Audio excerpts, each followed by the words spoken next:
যন্ত্ৰও হ'ব লাগিব। মোৰ সংসাৰত কিছুমান কথাত কিছুমান মানুহে মাত নামাতিলে মই বেছি ভাল পাওঁ। নিবিৰ, কি কৈ আছ তই? ঘৰখন এনেই এটা সমস্যাৰ মাজত সোমাই আছে, তাতে তই এনেকুৱা বিভেদনা কথাবোৰ কেনেকৈ ভাবিব পাৰিলি? এই সময়ত আমি সকলোৱে একগোট হৈ সমস্যাৰ সন্মুখীন হোৱাটোহে কথা। মুঠি মৰাৰ আগতে হাতৰ আটাইকেইটা আঙুলি চাই ল'ব লাগে মা। আঙুঠি বোলা বস্তু কিছুমানে আঙুলিত পিন্ধিলে তেনেহ'লে কিন্তু মুঠিটোত জোৰ নাপায় মা। প্ৰাপ্য আদায় কৰিবলৈ যাওঁতে যাতে কাৰো হানি বিঘিনি নহয় সেইটো কথা মন কৰিবি, কাৰণ তোৰ সুখ মানে মোৰ সুখ। আৰু তই আকৌ এবাৰ কষ্ট পোৱাটো মই চাব নোৱাৰো। কষ্টৰ কথা নহয়, মোৰ কেঁচা ঘা টুকুৰাত অকণমান মৰম লগাবলৈ চেষ্টাহে কৰিছো। তই চাই থাক।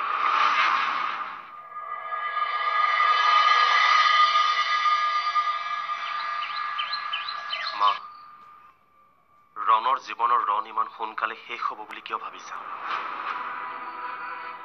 এয়া এটা যুদ্ধৰ পৰ্যায়হে। মই হাৰ মানি যোৱা নাই। তই হাৰ মনা নাই সেই কথাটো ময়ো জানো, কিন্তু যিখন যুদ্ধ জয় কৰিবলৈ কোনো সম্ভাৱনাই নাই সেইখন যুদ্ধ যুঁজি থাকি কি লাভ?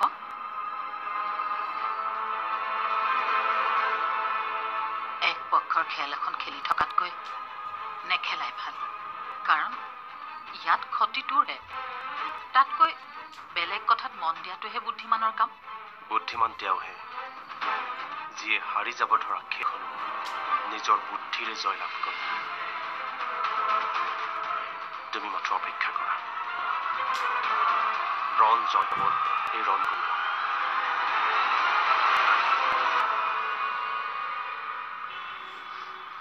মোৰ মা বৰ ভাল, সকলো কথা ভালকৈ বুজি পায়, আৰু যদি কিবা বুজি নাপাওঁ তেনেহ'লে খুব ধুনীয়াকৈ বুজাই দিয়ে। আৰু তোমাৰ বৌ? বৌ? কিন্তু কেইদিনমানৰ পৰা দেখোন বৌৰ মনটো মই ভাল দেখা নাই। কিবা হৈছে? তোমাৰ দাদা? কোম্পানীৰ এনেকুৱা অৱস্থাৰ সময়ত দাদাৰ অৱস্থাটো একেবাৰে বেয়া ৰণ, আৰু তাতে মাৰো গাটো বেয়া। কি যে হৈছে নহয় আমাৰ ঘৰখনত, অনবৰতে এটা গোমা পৰিৱেশ। হয় কেতিয়াবা তেনেকুৱা। যেতিয়া কিছুমান বস্তু নিমিলা ঠাইত মিলাব খোজা হয় তেতিয়া এনেকুৱা খেলিমেলি অলপ হয়। সকলোখিনিতো মিলিয়ে আছিল। আচ্ছা বলা যাওঁ। আৰ ইউ চিয়ৰ? তুমি সঁচাকৈ নিব বিচাৰানে? আকৌ এবাৰ ভাবি চোৱা প্ৰীতি। মই কথাবোৰ এবাৰেই ভাবোঁ আৰু এবাৰতে সিদ্ধান্তও লওঁ, আৰু মোৰ যদি কিবা ভুল হয় তেতিয়া দেখুৱাই দিবলৈ মা আৰু দাদা আছে নহয়। শুনচোন, তই উভতি আহোঁতে বজাৰ কেইটামান কৰি আহিবি। কি কৰিবি মই মেছেজ কৰি দিছো। শুনচোন, ইহঁত পপিহঁতে যাওঁতে ভাত খাই যাব হা, তই দেৰি নকৰিবি কিন্তু। সেইকাৰণে মই আপোনাক কওঁ যে অনবৰতে টেনশ্যন লৈ নাথাকিব। হ'ব আৰু এতিয়া ঘৰলৈ আহক। মই মানে আপোনাক বুজাই বুজাই ভাগৰি পৰিছোঁ। সোনকালে ঘৰলৈ আহক, মই ডাক্তৰক এতিয়াই ফোন কৰি আছোঁ। আহক।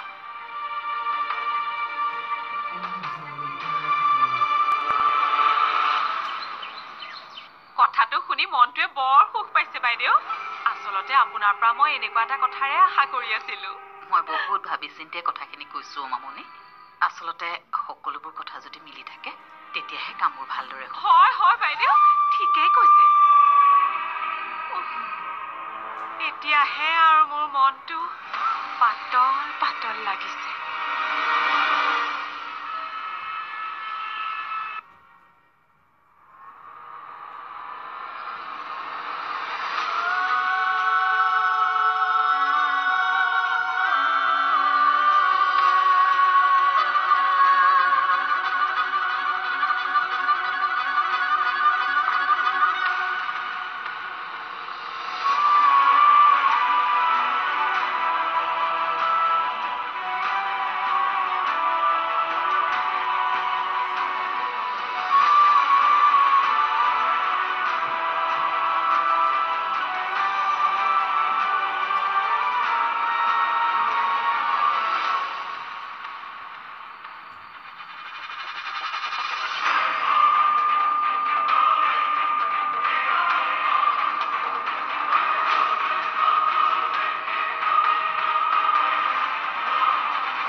প্লিজ তোৰ দৰে ল'ৰাজনৰ চকুত চকু পানী শুভা নাপায়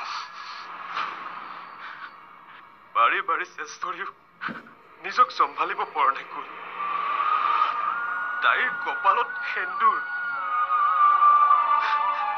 আনৰ নামৰ সেন্দুৰ কি কৰিবি ৰণ উপায় নাই পৃথিৱীত কেৱল তয়ে আছ নেকি যিয়ে নিজৰ প্ৰিয়কে হেৰুৱাইছে আৰে ভাই যিখন কপালত মই চুমা দিছিলো সেইখন কপালত আনৰ নামৰ সেন্দুৰ আৰে যিখন হাতত হাত থৈ তাইক মই নিজৰ কৰাৰ প্ৰতিশ্ৰুতি দিছিলো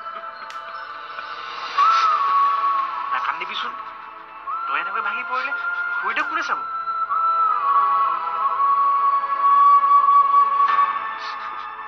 পৰি অবিহনে মই জীৱনটোক কল্পনাও কৰা নাছিলো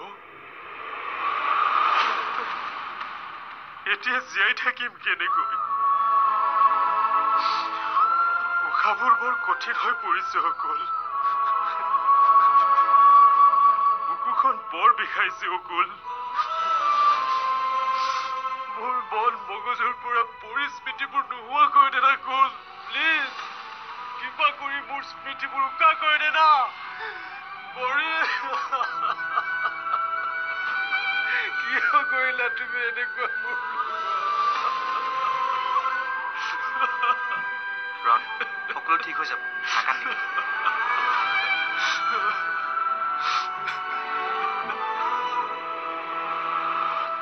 পৰি মাহী কহ কিবা কাম আছিলে তাৰমানে আমাৰ মৰমৰ বোৱাৰীজনীক কামতহে লগ কৰিব পাৰিম ন এনেই খবৰ এটা কৰিব নোৱাৰোনে পাৰে পাৰে কিয় নোৱাৰিব মই কিমান কুলক্ষণী সেইটো মাজে মাজে লগ পাই থাকিলেহে আপুনি ভালকৈ অংক কৰিব পাৰিব কি কি ক'লা পৰিণীতা মই কেতিয়া কি অংক কৰিলো বাৰু মই তোমাৰ খবৰ এটাহে লৈছো তাতে তুমি মোক ইমান বেয়াকৈ ক'লা যে চাওক মাহী মই কথাবোৰ আপোনাৰ দৰে ৰহন সানি ক'ব নোৱাৰো ঠিকেই মোৰ অতীতত কি হৈছিল কি নহৈছিল তাকো মই একো নাজানো ঠিকেই কিন্তু মোৰ চকুৰ আগত ঘটি থকা ঘটনাবোৰ কোনে কিয় কি কথা কৈছিল সেয়া মই ভালকৈ বুজি পাওঁ আৰু আপুনিও কথাটো বুজি পালে মই ভাল পাওঁ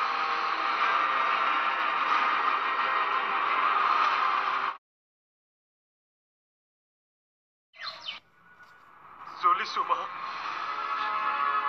ভিতৰৰ পৰা জ্বলিছো একুৰা প্ৰচণ্ড জুয়ে মোক ক্ৰমত গ্ৰাস কৰি আহিছে মা মোৰ ভিতৰৰ জুয়ে এতিয়া মোক চব জ্বলা চাৰখাৰ কৰি পেলাব মা চাৰখাৰ কৰি পেলাব তাই কেনেকৈ এনেকুৱা কৰিব পাৰে মা কেনেকৈ মোক এৰি গৈছে যাওক কিন্তু ইমান নিখুঁত অভিনয়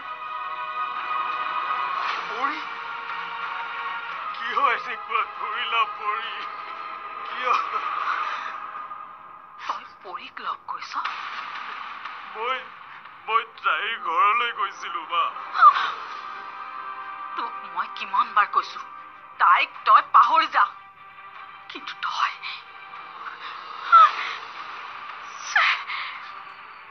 মই তাইক পাহৰি যাম মা এয়া অসম্ভৱ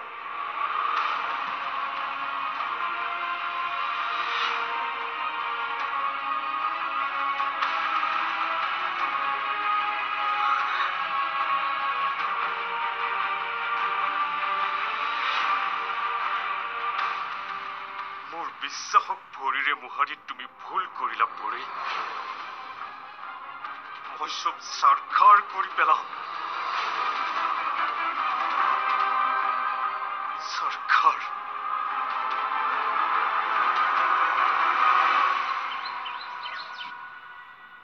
মইনো কেনেকৈ জানিম মা তেওঁক লগ পোৱা দেখোন বেছি দিন হোৱাই নাই তুমি কোৱাৰ কাৰণেহে তেওঁক মই ইয়ালৈ লৈ আহিছিলো অলপ চাই চিতি বন্ধুত্ব কৰিবি মা হেৰি নহয় পৰিমা কলৈ গ'লো তাই দেখোন আজি মোৰ ওচৰলৈ এবাৰো অহা নাই বৌ দেখোন আজি ৰুমৰ পৰা ওলোৱাই নাই ৰাজশ্ৰী মাহীক মই বৌ ৰুমৰ পৰা ওলাই অহা দেখিছিলো কিবা হ'ল মই কিন্তু নুসুধিলো ৰাজশ্ৰীয়ে আকৌ পৰি ৰুমত কি কৰি আছে?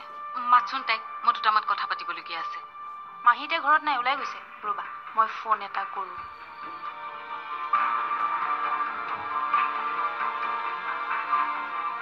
হেল্ল' মাহী, তুমি ক'ত আছা? মই আৰু ৰৈ থাকিব নোৱাৰিম মিভা। তুমি যিয়েই নোকোৱা, মই এতিয়া কথাবোৰ মোৰ এংগেলৰ পৰা ভাবি সকলো ঠিক ঠাক কৰিম। চোৱা, মোৰ ফালৰ পৰা মৰম আৰু যত্নৰ কোনো ক্ৰুটি কৰা নাই। তাৰ পিছতো তুমি অভিযোগ সুৰত কিয় কথা কৈ আছা মই ধৰিব পৰা নাই। মই চাগে এতিয়াৰ পৰা কথাবোৰ আৰু বেছি চিধাকৈ ক'ব লাগিব, কাৰণ মই যি দেখিছোঁ, মই সৰলভাৱে থকা কাৰণে মোৰ এই সৰলতাই মোৰ বাবে সমস্যা হ'বলৈ ধৰিছে। পৰি, তোমাৰ সৰলতাখিনি তোমাৰ অলংকাৰ, সেইকাৰণে মাৰ কাৰণে তুমি সদায় প্ৰিয়। মোৰ আৰু তাতকৈ কি লাগে কোৱা?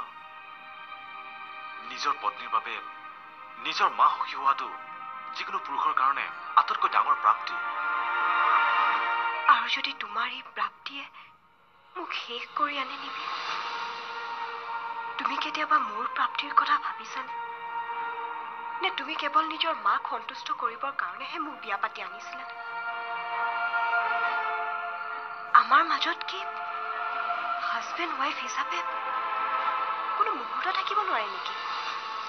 আছে পৰি, আছে। কথাবোৰ বুজা। মই কেৱল এটা কথাই জানো, মই তোমাৰ পত্নী, আৰু মই কেৱল তোমাৰ লগতহে সুখত থাকিব পাৰিম। কিন্তু মই যদি তোমাৰ পৰাই বিচৰাখিনি নাপাওঁ, তেনেহ'লে মই কিন্তু কথাবোৰ বেলেগকৈ ভাবিবলৈ বাধ্য হৈ যাম।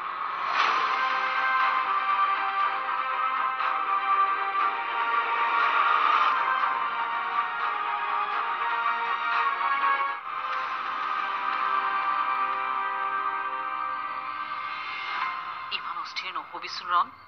তোৰ নিচিনা ল'ৰা এটা ইমান সামান্য কথা এটাত অস্থিৰ হ'লে হোৱাই নাই। সৰু কথা মা, এইটো সৰু কথা। মই হে জানিছো মই কিমান ডাঙৰ যন্ত্ৰণাৰ মাজত সোমাই পৰিছো। কিন্তু এই অস্থিৰতাই তাৰ সমাধান নানে নহয়। তই বুজাব লাগিব নিজক, জুই নুমুৱাব লাগিব। এই জুইকুৰা মই নুমাব লাগিব মা, সেয়া মই জানো।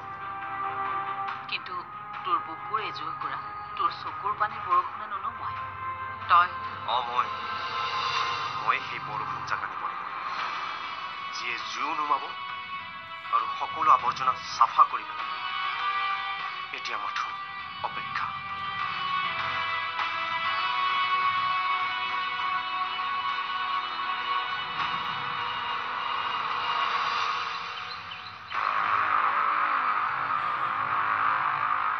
আই এম সৰি ছাৰ, মই মোৰ লেভেলত সকলো চেষ্টাই কৰিলোঁ, কিন্তু হাউ ইজ ইট পচিবল হালৈ? হাউ হাউ লাষ্ট এটা সলিউশ্যন আছে ছাৰ। কি? আপুনি বা মেডামে কি কৰে মই নাজানো, কিন্তু তেতিয়া হয়তো আমাৰ কোম্পানীটো বাচিব। মই শুনিব বিচাৰিম আপুনি কি ছাজেষ্ট কৰিব বিচাৰিছে।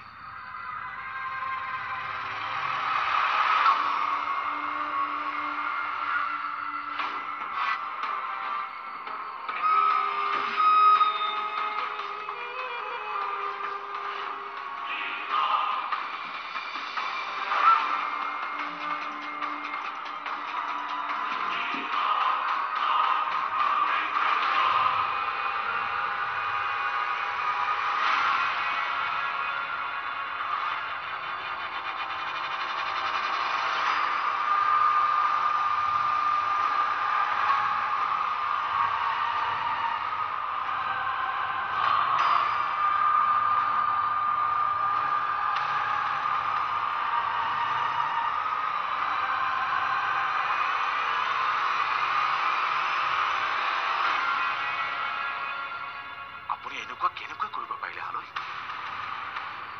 আপোনাক চকু মুজি বিশ্বাস কৰিছিলো আমি সকলোৱে, কিন্তু আপুনি ছাৰ নিবিড় চক্ৰৱৰ্তী, মই একো কৰা নাই। মই মাত্ৰ চক্ৰৱৰ্তী ইণ্ডাষ্ট্ৰিজ বহিৰাগত বনিয়াৰ হাতলৈ যোৱাৰ পৰা উদ্ধাৰহে কৰিছো। আৰু কোম্পানীৰ লিগেল মালিক আপুনি হোৱা মই হোৱা একে কথা নহয় জানো? আফটাৰ অল একেই কাম, একেই অফিচ, মাত্ৰ কেবিন দুটা অলপ সলনি হ'ব পাৰে।